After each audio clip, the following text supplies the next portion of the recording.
All right, it's time for the next and second Google bullshit angry ant channel video. Freudian slip because I want to talk about Google. It's been a while since my last video. I've been involved in a lot of things, including moving from Germany to South Africa. Um, And today I want to talk about my experiences with the new Google Teachers program that they came up with a couple of months ago, and tell you how that first attempt at publishing something for that channel went for me.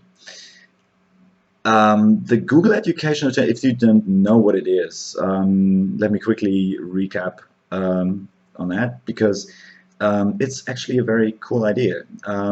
What they do is they offer teachers and lecturers that subscribe to that certain program um, to download apps with educational content, test them for free, and then even buy them as a bundle for classes. So they support schools to actually add more interesting stuff to the classrooms, improving the learning experience for students, which is a really great thing. I've been involved in educational software myself for a couple of years, and I really like how that works for classrooms and for teaching. I mean, I'm a lecturer myself in game design. I've been doing this for a couple of years, and I really like the idea of having apps making certain topics much more interesting than they would be only using a textbook. And I know for a fact that a lot of textbook publishers want to go that route and ramp up their textbooks with augmented reality, for instance, or learning software in a more traditional sense. So, and I teach those guys, corporates, in this field as well. So what I wanted to do is actually try how this whole process works. So I know about it, maybe have another line of revenue for myself as a developer.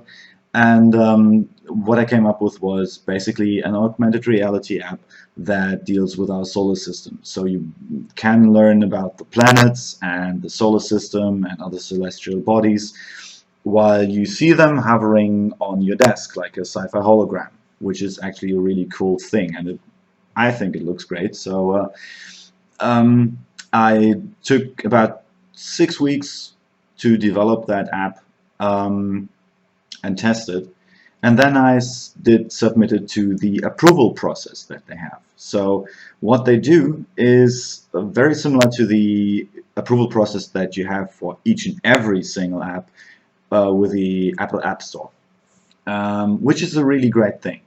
I mean, I want my app that is used in the classroom to work properly there. Um, because, yeah, there are limitations. I mean, if you have a requirement that says you have to be online all the time, otherwise the app doesn't work, there are schools that don't have that capability, especially in the poorer countries.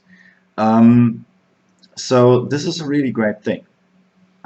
According to my research back then, it would take them 3 to 4 weeks to approve or give you feedback if they didn't approve. And I didn't expect it to go through the very first time. Of course not. First of all, it's my first attempt. Second of all, it's augmented reality.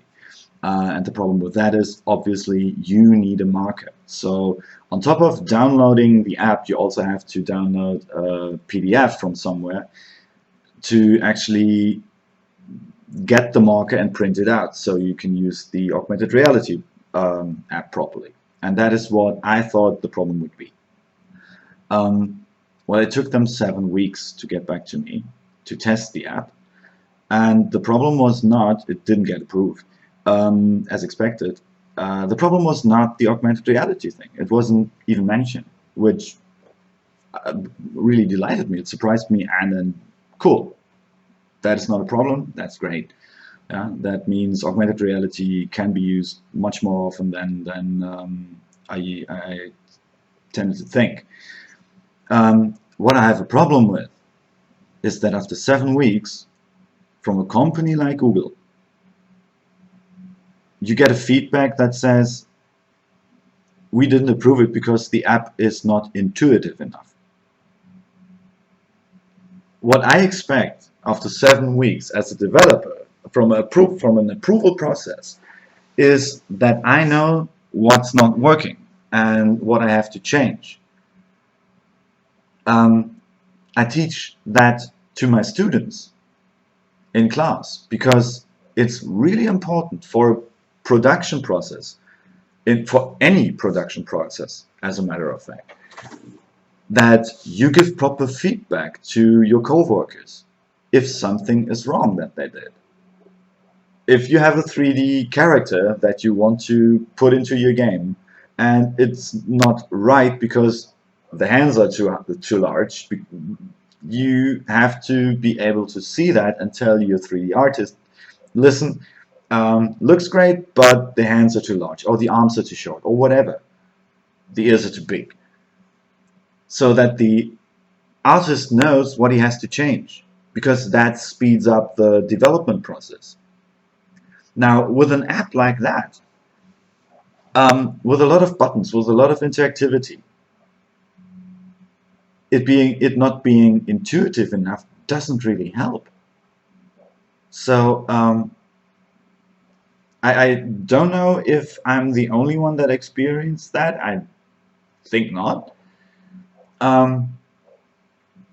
That doesn't work. I mean, the problem is not that I have to change something now. Of course, I think I know what is not intuitive enough, what they mean.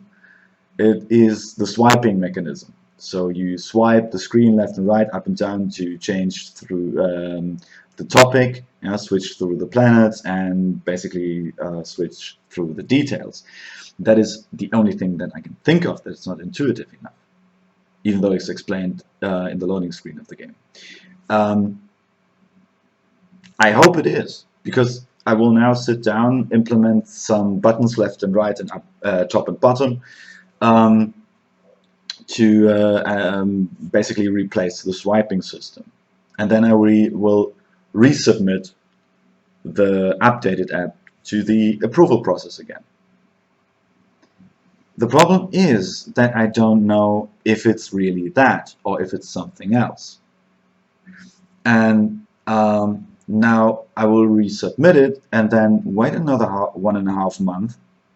I certainly hope not, but you never know.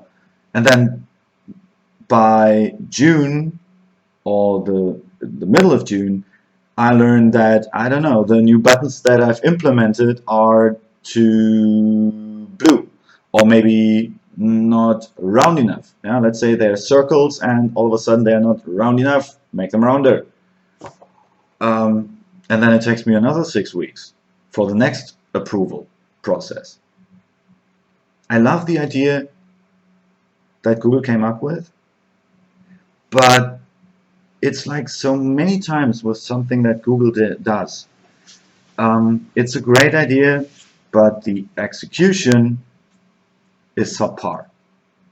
And that is not a good thing, especially not for developers who spend time and money to develop that stuff. After 7 weeks, I can't expect more than that short, simple statement that actually doesn't help me whatsoever.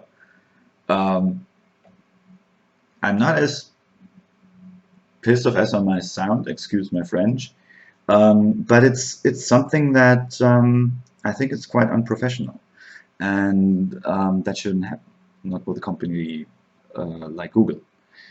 Okay, so I hope you get something out of this. If you have any questions about this whole Teachers program and the Google Educational channel, let me know down there in the comment section, and I will keep you posted on this process, and I will now also develop the free version of that app.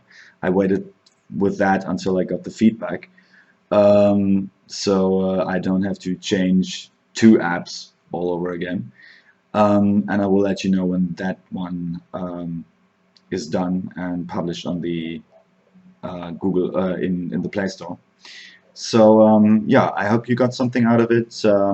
Enjoy your Easter weekend, and have a great time until the next time. And sorry again for the crappy quality this time. Next time it will be much better, I promise. Okay, take care guys. Bye bye.